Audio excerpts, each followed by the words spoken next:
This episode is sponsored by SmartVestor. Connect with an investing pro for free at RamseySolutions.com/invest. You're listening to Ramsey Everyday Millionaires, where we talk investing, retirement, building wealth, and outrageous generosity. Julie is with us. Julie is in Detroit, Michigan. Hi, Julie. How are you? Good. Thank you so much for taking my call. Sure. What's up? I have a question that I have honestly never heard a caller have, and it is a serious question, and I'll explain why. But my question is giving excessively the same as overspending? No, but they're cousins. Tell me what's going on. Well, we're very fortunate. I grew up really without having virtually anything. And so as an adult, I just feel very fortunate. I'll get teary-eyed. And so I am gazelle intense about wanting to give. So I'm always giving, but my goal is to get rid of the mortgage so that I can give. And we're high earners, but at the end of the year, I will have what I think I need. And it's really more of a cash flow issue. But I will, even this spring is a good example, and it just stresses me out, but I will use we do have a credit line for work. How do you define? Wait a minute. You have a credit line. What? Say this again. I know. Yeah, we have a credit line for work.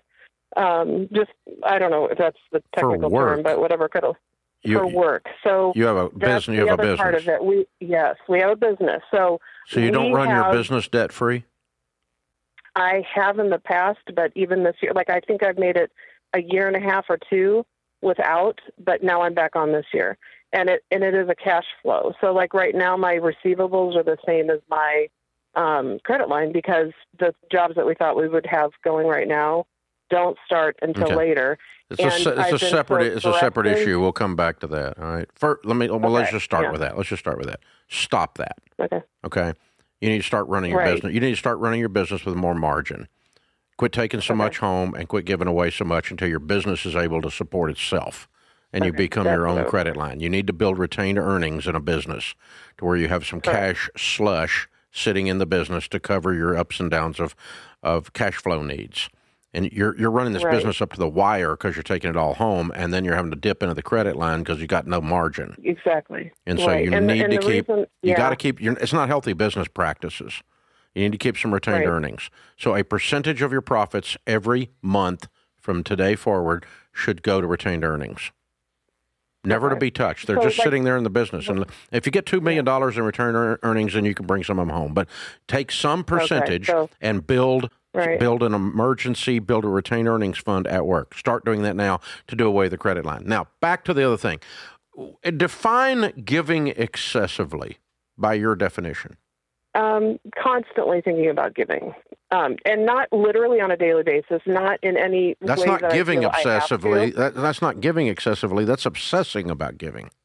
Maybe.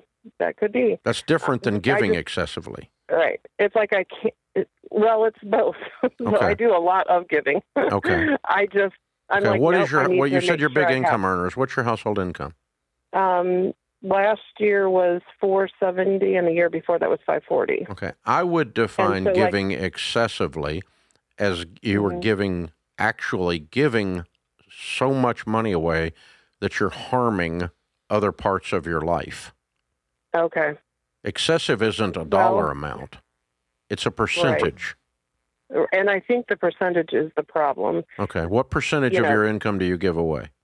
And that's why I printed out a profit and loss, but I'm like, that's my problem. I don't know. I know that, for taxes, I know in my mind I need over six figures, obviously, for taxes because we're an S Corp. So I have to pull that. And then I try to think in that, I know I need, let's say under 100,000 per month. So if I have 200,000, so last year my retained earnings before the summer, if I'm looking at it from year to date, was probably 373. So this year, or at the end of the year, then I had close to 300,000 that I thought, I had 160, and I thought, okay, I have enough to get into next year, and that was after all of my giving. And however, no, because the job. I ask you what percentage of your income you're giving, and you went on this rambling thing about your retained earnings.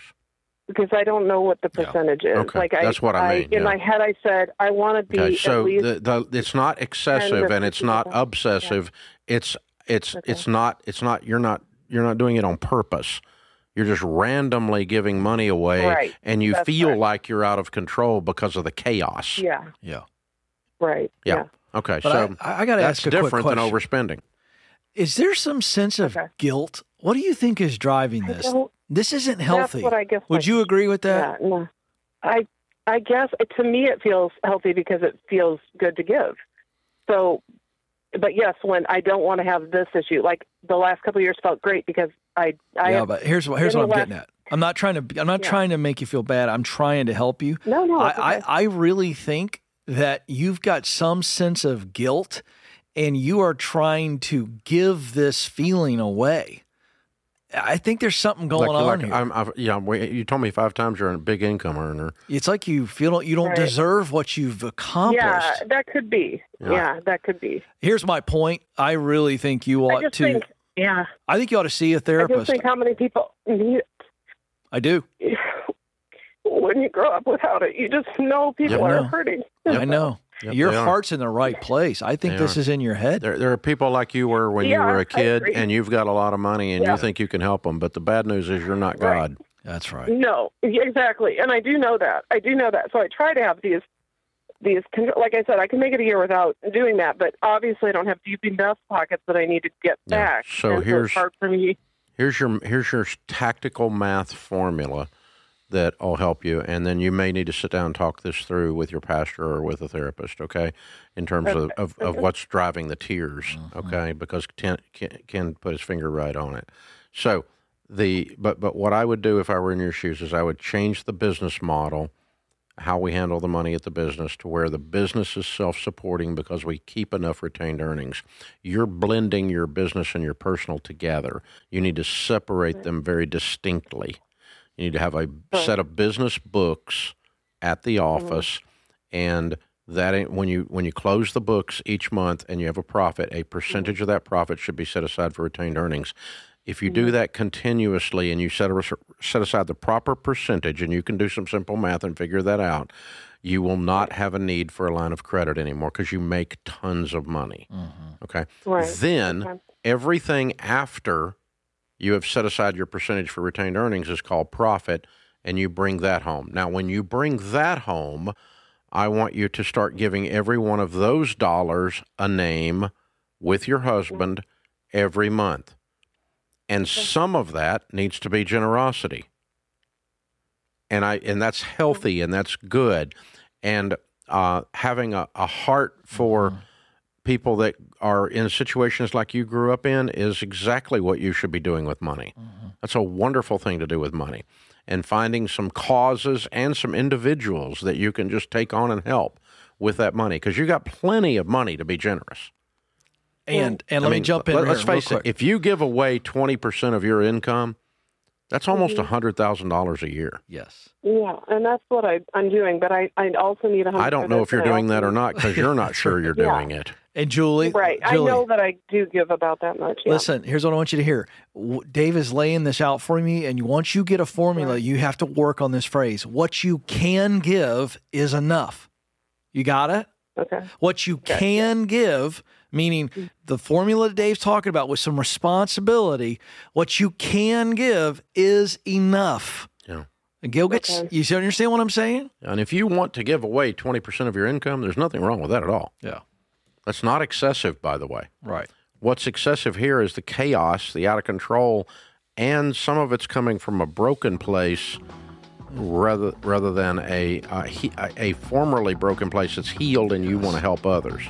And that a couple things to work on there. And it's a really good question. Thank you for calling with it. And way to go. Congratulations on your success.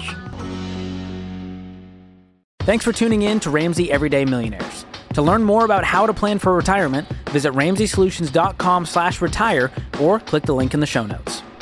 Ramsey Solutions is a paid non-client promoter of participating pros. Learn more at RamseySolutions.com/SmartVestor.